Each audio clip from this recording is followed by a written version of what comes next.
চাওক এইটো SITয়ে চাৰ্জশ্বিট দিব, চাৰ্জশ্বিট আদালতে পৰীক্ষা কৰিব আৰু দোষীক আদালতে শাস্তি দিব। ন্যায় প্ৰক্ৰিয়াৰ ওপৰত আমি আস্থা ৰাখিব লাগে। আজিৰ অহাকালিৰ পৰা পুলিচৰ কাম শেষ হ'ব, আদালতৰ কাম আৰম্ভ হ'ব আৰু মই ভাবোঁ যে আদালতে নিশ্চিতভাৱে ন্যায় প্ৰদান কৰিব।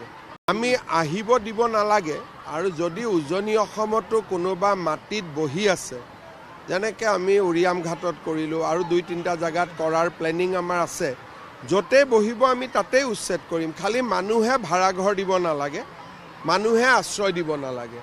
মানুহে যদি নিজৰ ভাড়াঘৰ দিয়ে তেতিয়াতো আৰু আমি উচ্ছেদ কৰিব নোৱাৰোঁ। সেইকাৰণে যোৱাকালি মোৰ ভাষণত মই কৈছোঁ যে চৰকাৰে অকলে অসমক সুৰক্ষিত কৰিব নোৱাৰে, সকলোৱে তাত অৱদান জনাব লাগিব। ভাড়াতীয়াই ভাড়া দিব নালাগিব, ইণ্ডাষ্ট্ৰিয়েলিষ্টে কাম দিব নালাগিব, ঠিকাদাৰে কাম দিব নালাগিব।